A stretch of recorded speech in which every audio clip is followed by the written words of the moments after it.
káàbọ̀ sábàlá ìròyìn lórí ètò Agogo Ayọ̀ fún tòní. Èmi ni Olúwaṣèyí Ògúnlẹyẹ, kókó oníròyìn náà rèé. Mi ò fi ìgbà kankan fẹ́ Chidinma, VJ Adams ló sọ bẹ́ẹ̀. Èmi ni mo ní ara mi, mo sì lè ṣeré sinimá ní ìhòòhò ọmọlúàbí, Susan Emike Ekwe ló sọ bẹ́ẹ̀. Genevieve Nnaji ń lálàá ìgbéyàwó, ìròyìn náà rèé lẹ́kùnrẹ́rẹ́. Yàtọ̀ sí gbogbo àẹnusọ̀rọ̀ tó jáde síta wípé sọ̀rọ̀sọ̀rọ̀ ni VJ Adams fi ìgbà kan ṣe wọléwọ̀de pẹ̀lú olórin Kedikeni Chidinma, sọ̀rọ̀sọ̀rọ̀ náà ti jáde síta gbangba láti fi ìdí rẹ̀ múlẹ̀ wípé irọ́ tó kọjá òótọ́ ni. VJ Adams sọ èyí di mímọ̀ nínú ìfọ̀rọ̀wánilẹ́nuwò kan tó ṣe lẹ́nu lọ́lọ́ yìí, ó sì fi ìdí rẹ̀ múlẹ̀ pé iṣẹ́ òun ló jẹ òun lógún báyìí o, òun ò sì fi ìgbà kankan ṣe wọléwọ̀de pẹ̀lú Chidinma. Sọ̀rọ̀sọ̀rọ̀ náà ti wá ṣe àgbékalẹ̀ fídíò orin rẹ̀ tuntun tí í ṣe What's Up, eléyìí tó kọ pẹ̀lú Harry Song jáde.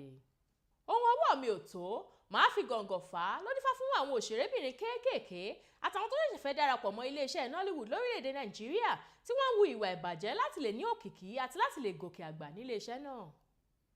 Nígbà tí ọ̀pọ̀lọpọ̀ nínú wọn ti fi hàn wípé àwọn lè ní ìbálòpọ̀ pẹ̀lú alákòóso eré tàbí adarí eré láti lè débi tí wọ́n fẹ́ dé, àwọn yòókù ò kọ̀ láti ṣeré ní ìhòòhò ọmọlúàbí tàbí ṣe ohunkóhun mìíràn tí kò bójúmu rárá.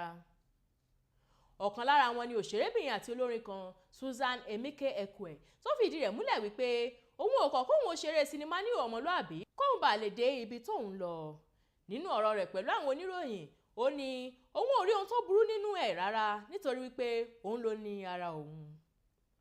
Obìnrin apọ́nbéporẹ́ náà tí gbogbo ènìyàn mọ̀ sí Harmony jẹ́ ọmọ bíbí ìlú Auchi ìpínlẹ̀ Edo tó ti ń la ọ̀nà tààrà fúnra rẹ̀ nílé iṣẹ́ eré ìdárayá lórílẹ̀‐èdè Nàìjíríà, ó sì jẹ́jẹ̀ẹ́ láti ṣe ohunkóhun tó bá gbà láti di olówó àti olókìkí. Láìsí àní-àní, Genevieve Nnaji jẹ́ ọ̀kan lára àwọn òṣèrébìnrin ńláńlá lórílẹ̀‐èdè Nàìjíríà àti ọ̀kan lára àwọn tó ti ṣetán ìgbéyàwó lórílẹ̀‐èdè náà. Ìràwọ̀ náà tí ọ̀pọ̀lọpọ̀ àwọn ènìyàn máa ń pè ní Jenny kò kàn déédé rẹwà lásán o, ó tún jẹ́ ẹni tó rí ṣe dáadáa, tó lówó lọ́wọ́, tó sì mọ ohun tó ń fẹ́. Pẹ̀lú bó ṣe wá ní àṣeyọrí tó, òṣèrébìnrin náà kò tíì ní ọkùnrin kankan tí yóò pè ní tiẹ̀, ó sì ti ń jẹ ọ̀rọ̀ ìgbéyàwó lẹ́nu lọ́lọ́ yìí. Ọmọ ọdún 24 tó jẹ́ ìyá ọmọbìnrin kan náà mọ̀ wípé ọjọ́ orí òun ti ń lọ, ó sì ti sọ ìpinnu rẹ̀ láti ṣe ìgbéyàwó pẹ̀lú ọkùnrin gidi tí kò ní nífẹ̀ẹ́ rẹ̀ lásán, ṣùgbọ́n tí yóò ní ẹ̀mí ìdáríjìn fún ohunkóhun tóun ìbá ṣe. Èyí ni òpin ìròyìn fún tòní, ẹ tún wá kókó inú rẹ̀ lẹ́ẹ̀kan sí i. Mi ò fi ìgbà kankan fẹ́ Chidinma, VJ Adams ló sọ bẹ́ẹ̀. Èmi ni mo ní ara mi, mo sì lè ṣeré sinimá ní ìhòòhò ọmọlúàbí, Susan Emike Ekwe ló sọ bẹ́ẹ̀.